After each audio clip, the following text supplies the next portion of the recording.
Bonjour à toutes et à tous, bienvenue sur Parquet d'Étoiles, l'émission qui vous donne les clés, les émotions et les coulisses de l'Afrobasket féminin 2025.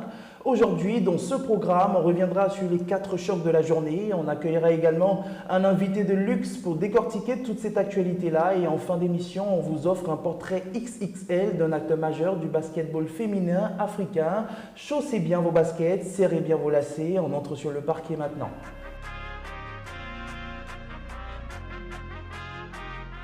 Eh bien, notre invité du jour est coach de basketball. Il a plus de 10 ans à son actif, 6 fois champion de la Coupe nationale, 4 fois champion de Côte d'Ivoire, 5 fois à la Super Coupe et il est également vice-champion d'Afrique avec l'équipe junior dames en 2006 que j'ai nommé Joscan Agricola Conan. Bonjour coach. Bonjour. Bienvenue sur Parquet d'Étoiles. Merci. Alors déjà, cette compétition de l'Afrobasket, comment on la vit? L'Afrobasket, c'est chez nous. D'accord. Et on fait ce qu'on veut, on gagne quand on veut, on perd quand on veut et la fête est belle. D'accord. Est-ce qu'on peut dire quelque part que la Côte d'Ivoire est en train d'organiser la meilleure édition de l'Afrobasket? Oui, je peux dire que c'est le meilleur Afrobasket qu'on organise parce qu'après ce que moi j'ai vécu de tous les Afros, il faut dire que c'est au niveau du public, c'est extraordinaire. C'est extraordinaire. La salle est pleine, le public est extraordinaire. On pousse l'équipe et c'est la chose la plus importante. D'accord. Là, on voit clairement la passion d'un coach qui adore le basketball. Place maintenant aux chiffres et au score. Voici les résultats des 4 rencontres disputées au cours de cette compétition qui ne fait que monter en intensité.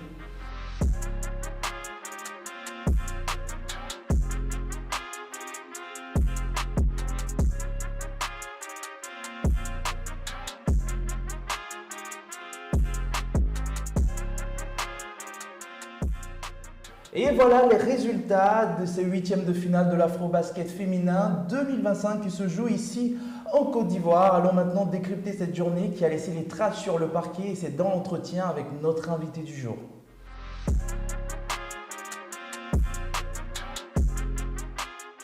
Alors coach, aujourd'hui, moi la question que j'ai envie de poser, on va se pencher plutôt sur la première rencontre entre le Mozambique et la Guinée. Voilà, finalement, on voit que le Mozambique a surclassé cette rencontre-là, 91-38. Déjà, quel est votre regard sur cette rencontre? Le Mozambique, revenant d'une grande frustration après avoir perdu devant le Nigeria, oui, voulait s'imposer. Elle n'a pas sous-estimé cette équipe. Et ça a donné le résultat que ça a donné. C'était une belle rencontre tout simplement. Une belle rencontre et le Mozambique a voulu dire qu'elle est présente, une équipe à ne pas prendre à la légère. À ne pas prendre à la légère, d'accord. Voilà. Au cours de ce match-là, on a vu une joueuse qui est Léa Dongué, qui a plané justement sur ce parquet-là. Est-ce que quelque part on peut dire que c'est une joueuse qui est incontrôlable dans ce tournoi finalement? Oui, Léa Dongué, c'est une joueuse vraiment incontrôlable, mais pour cet Afro, on a beaucoup de Léa Dongué. Aujourd'hui, aucune équipe, je veux dire, n'est favorite pour cet Afro-basket. Ce qui rend cet Afro vraiment un peu spécial. Il n'y a pas d'équipe favorite et toutes les équipes sont à prendre très au sérieux. Léa Dongué a fait son taf aujourd'hui, mais il lui reste encore à prouver. Beaucoup de choses à faire. Beaucoup de choses à faire face aux autres équipes. D'accord, on va toujours rester sur cette équipe du Mozambique, avec le coach Nassir Saleh Dinelito, aujourd'hui qui est considéré comme le José Mourinho du basketball africain tout simplement. Déjà, est-ce que vous validez ce surnom-là? Oui. Je vais dire à 200%, je valide. Vraiment? Alors, je valide parce que explique ça? J'ai déjà travaillé avec lui. Nelito, c'est quelqu'un déjà qui est pointilleux, c'est quelqu'un qui sait ce qu'il veut et c'est un coach qui va jusqu'au bout. C'est le José Mourinho. D'accord. Quand tu mènes même de 20 points devant Nelito, tant que la bulle n'a pas sifflé, ne te dis pas que non, c'est gagné d'avance. Du tout. Du tout, parce qu'il a toujours quelque chose dans son sac. Oui, il a quelque chose dans son sac. Et en plus, il a ces filles-là qu'il a depuis près de 10 ans, qui les a façonnées à son image et il sait leur parler, il sait inculquer ce qu'il veut, il sait ce qu'il veut et il arrive toujours à ses fins. D'accord, d'accord. Alors, vous avez dit tout à l'heure, vous avez eu à travailler avec lui sous le mandat de l'ex-président de la Fédération ivoirienne de basketball, Mama Koulibaly. Ouais. Alors, qu'est-ce qui rend finalement ce coach-là aussi redoutable tactiquement? Oui, je vais dire la chose qui rend Nelito vraiment redoutable, il travaille en entraînement comme il joue. Ces entraînements du 100 à l'heure du début jusqu'à la fin. D'accord. Voilà quelqu'un qui travaille dans la semaine 9, il a 9 séances dans la semaine. D'accord. Quand on s'est rencontré la première fois avec Ndlebele à Abidjan, on dit on travaille 5 fois dans la semaine. Il a souri, il a dit coach, c'est bien. C'est bien, mais c'est pas suffisant. Voilà. Pour arriver au niveau où je suis, moi je travaille 9 fois dans la semaine. Voilà. Le jour de son match, il a une séance le matin avant d'aller au match. Il a des filles qui travaillent, qui vont à l'école. Et le matin, dès 6h, 5h30, 6h, elles sont là à l'entraînement. À l'entraînement. Elles font les séances du matin et puis elles vont au travail. D'accord, on va passer à un autre match voilà, de cette compétition-là. C'était l'Égypte face au Sud-Soudan. Finalement, le Sud-Soudan montre un autre visage après avoir battu le Sénégal qui est insider de cette compétition. Elle vient maintenant de faire sortir l'Égypte. Est-ce qu'aujourd'hui on assiste, on va dire, à une révolution du basketball féminin africain? Oui, ça je peux le dire à 100% aujourd'hui. Prenons simplement le cas de l'Angola, qui était une figure vraiment très redoutable au niveau du basketball féminin, aujourd'hui qui est en phase de régression. Et le Sud-Soudan, c'est une révélation. C'est une révélation et on avait pronostiqué que le Sud-Soudan battrait l'Égypte. Après les 3 premiers quarts, on était un peu sceptique. Voilà, un peu sceptique. Voilà. Elles sont revenues à la charge avec Delicia Washington au dernier carton qui a explosé. Et puis voilà, c'est une équipe à prendre très au sérieux. Voilà. Donc le basketball féminin en train de renaître, je vais dire. En train de renaître et les équipes qui étaient au-dessus. Le Nigeria, par exemple, dans 2-3 afros, je ne pense pas qu'elle serait encore à la tête de cette compétition, je ne pense pas. Alors, on a une rencontre aujourd'hui qu'on attendait dans cette journée-là, c'est le Sénégal face au Rwanda le vainqueur de cette compétition-là devait rencontrer la Côte d'Ivoire pour les quarts de finale. Voilà, le concurrent, ou je dirais l'adversaire est connu, c'est le Sénégal qui a battu le Rwanda. Voilà, le match va se jouer, ça va être très serré parce qu'on sait depuis 3 ans maintenant, le Sénégal est leader dans cette compétition. Elle fait partie du 3 premiers au classement. Sur quoi la Côte d'Ivoire doit s'appuyer justement pour pouvoir renverser toute cette équipe du Sénégal? Déjà, le Sénégal est fort à l'intérieur. Elles ont des grandes, elles sont puissantes à l'intérieur. Mais du côté de la Côte d'Ivoire, on a une équipe très défensive, très agressive. Et avec notre shooteuse, je pense que la Côte d'Ivoire a ses chances. D'accord. Parce qu'une équipe qui est très emmerdée, je vais dire, en défense, perd le contrôle. Perd le contrôle. Et si la Côte d'Ivoire arrive déjà à la première phase, à la première mi-temps, à emmerder cette équipe du Sénégal, à la faire douter, je pense que la Côte d'Ivoire aura ses chances. D'accord. Est-ce qu'on a une profondeur de banc justement pour pouvoir tenir tout au long de cette rencontre-là? Parce qu'on a vu lors du deuxième match, voilà, l'équipe a tourné seulement à 8. Donc est-ce qu'on a une profondeur justement de banc? Mais je fais confiance au coach. D'accord. Et il sait pourquoi au deuxième match, il a joué à 8. Et on va dire qu'au basket, on joue à 8. Ça, c'est clair. Mais il a des joueuses de qualité sur son banc. Et à lui de faire les choix qui vont s'imposer au moment voulu pour emmerder vraiment cette équipe du Sénégal. D'accord, vous l'avez dit, finalement, votre pronostic sur cette rencontre Côte d'Ivoire-Sénégal? Oui, je vais dire, le Sénégal est une très grande équipe et elle joue avec ses intérieurs. Sa force, sa grande force, c'est l'intérieur. Elle a des grandes et nous, au niveau de la Côte d'Ivoire, nous avons des joueuses très intelligentes, très percutantes, très adroites, très techniques. Il faut arriver à à garder cette équipe-là loin de notre raquette. Loin de notre raquette. Et je pense que la Côte d'Ivoire a ses chances face à cette équipe du Sénégal parce que on ne peut pas favori. C'est clair. Et quand c'est comme ça, on joue tout notre bateau. En plus, on joue devant notre public. Et ça aussi, c'est un avantage. C'est un gros avantage. Je pense que la Côte d'Ivoire fera la surprise. La Côte d'Ivoire fera la surprise, a dit le coach. Et voilà, nous sommes à la fin de notre entretien. Dans cette émission, on aime bien tout ce qui est chiffres, surtout quand il met en avant la grandeur d'une joueuse. Allons ensemble découvrir les statistiques de cette journée.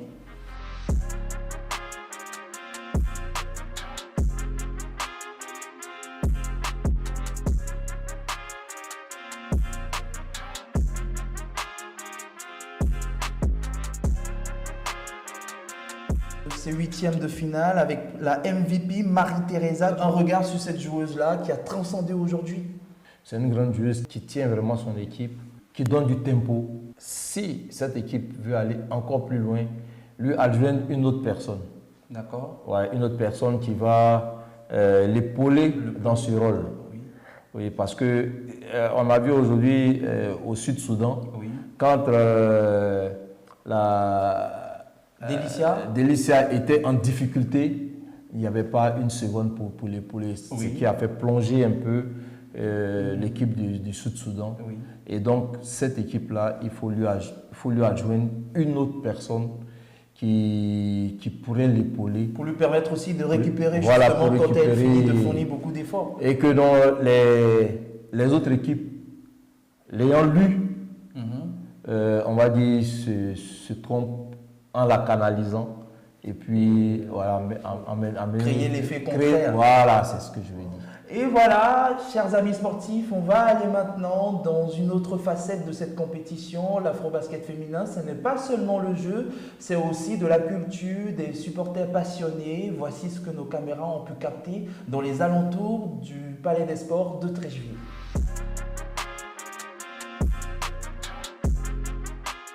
Même l'équipe qui n'est pas le Sénégal ou le Rwanda, on est prêt dans la tête, on est prêt dans les bras.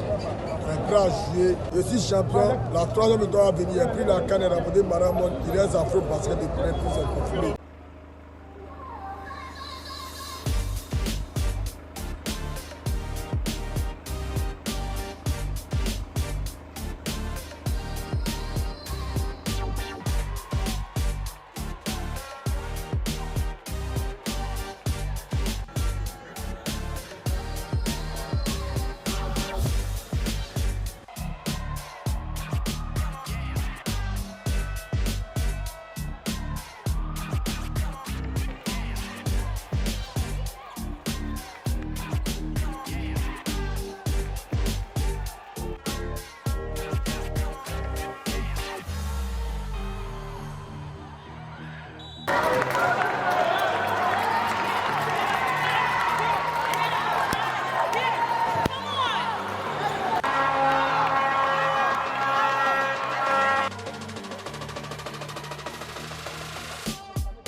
Qui ont été formées en local, donc elles connaissent la compétition, elles connaissent les réalités.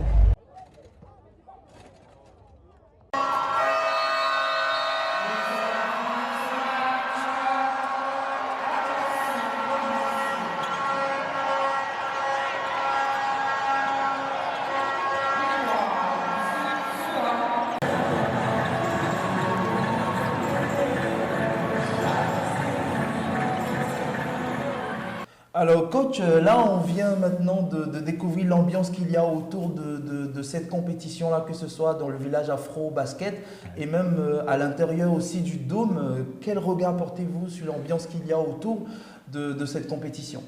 Oui, on va dire c'est une ambiance folle.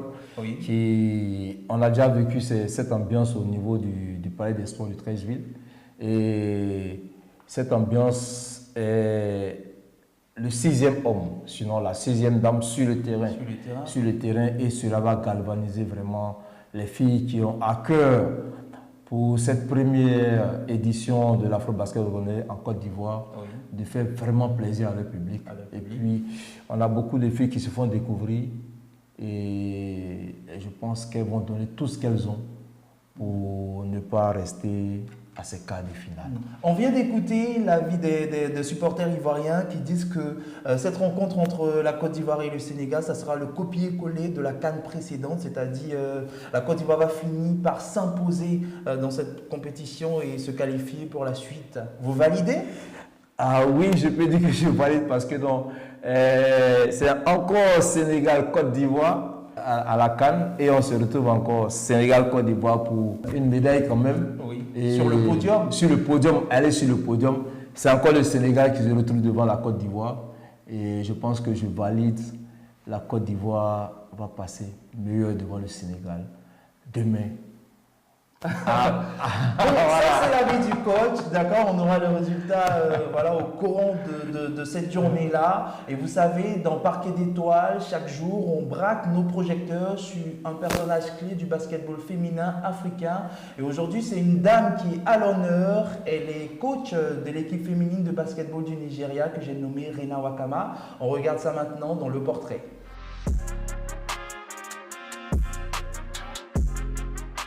Elle n'a que 33 ans et pourtant elle a déjà marqué l'histoire du basketball africain. Rena Wakama, née le 11 avril 1992 à Raleigh, en Caroline du Nord, fille de la diaspora nigériane, originaire d'Okrika dans l'état de Rivers. Une jeune américaine, mais un cœur profondément africain. Basketteuse brillante à Western Carolina University, elle enchaîne 121 titularisations en 4 saisons, puis rejoint les D-Tigers en 2015 pour l'Afro-Basket au Cameroun, où le Nigeria termine 3e. Mais déjà, Rena a pris goût au maillot vert et blanc. Très vite, elle range les baskets et prend les tableaux tactiques. 6 saisons à Manhattan College, une année à Stony Brook, puis Tulane. Elle apprend, elle observe, elle dirige. Puis, le 30 juin 2023, le choc. La Fédération nigériane de basket crée la surprise. Rena Wakama est nommée sélectionneuse des D-Tigers. La première femme de l'histoire à occuper ce poste. Audacieuse, critiquée, mais attendue. Rena répond sur le terrain. Moins d'un an plus tard, direction Paris en 2024. Elle incarne une nouvelle génération de coachs africains, lucides, engagés et humaines, une meneuse dans tous les sens du terme. Avec elle, le Nigeria ne domine plus seulement l'Afrique, il inspire le monde. Rena Wakama, une guerrière sortie de nulle part et désormais au sommet de tout un continent. Elle mène les D-Tigers vers 2 victoires historiques aux Jeux Olympiques et les propulse en quart de finale. Une première pour une équipe africaine, autant chez les hommes que chez les femmes. Mais le vrai coup de tonnerre, il arrive quelques semaines plus tôt, en août 2023. Rena Wakama devient la première femme de l'histoire à remporter l'Afro-Basket féminin en tant qu'entraîneuse-chef. Un trophée, un symbole, une révolution silencieuse. En un peu plus d'1 an, Rena Wakama a redéfini les règles. C'était le portrait de Rena Wakama, coach de l'équipe féminine de basketball du Nigeria. Coach, finalement, c'est la seule femme. Votre regard sur elle? C'est une coach pour qui j'ai beaucoup de respect. On s'est déjà rencontrés 3 fois en afro. J'ai beaucoup de respect pour elle. C'est l'occasion pour moi de lancer un appel aux coachs ivoiriennes. Si elle peut, c'est qu'elles aussi, elles peuvent. Voilà, il faut qu'elles se mettent au travail. Il faut qu'elles se disent qu'elles peuvent pour relancer le basketball ivoirien. Ce n'est pas que les hommes. Il faut aussi qu'elles arrivent à s'affirmer. Il faut qu'elles s'affirment, il faut qu'elles bossent. Et puis à la fin, elles verront que non, le basketball féminin, avec les filles, il faut que les coachs femmes soient aussi à l'honneur. Soient aussi à l'honneur, voilà, comme elle le fait aujourd'hui. Elle le fait aujourd'hui, elle le fait si bien, avec ses galons. qu'elle a pu obtenir à la longue de tous ces afro-baskets. De tous ces afro-baskets. Voilà. Alors coach, là nous sommes à la fin de cette émission. C'est vraiment pas long. J'aurais bien voulu passer beaucoup de temps avec vous. Merci quand même d'avoir répondu présent. Merci. Voilà, et on se donne rendez-vous justement après la rencontre Côte d'Ivoire-Sénégal pour célébrer, n'est-ce pas? Oui, bien sûr. D'accord. Et voilà, c'est la fin de ce numéro de Parquet d'étoiles. On l'a dit, on l'a fait, on l'a vécu. L'Afro-Basket féminin 2025, ce n'est pas seulement une compétition, c'est un moment d'histoire. Rendez-vous demain, le compteur à zéro. Nouveau match, nouvelle guerre, nouvelle émotion. Et restez toujours connectés parce qu'ici, chaque match est une bataille et chaque joueuse est une étoile. À demain pour un nouveau rebond sur Parquet d'étoiles.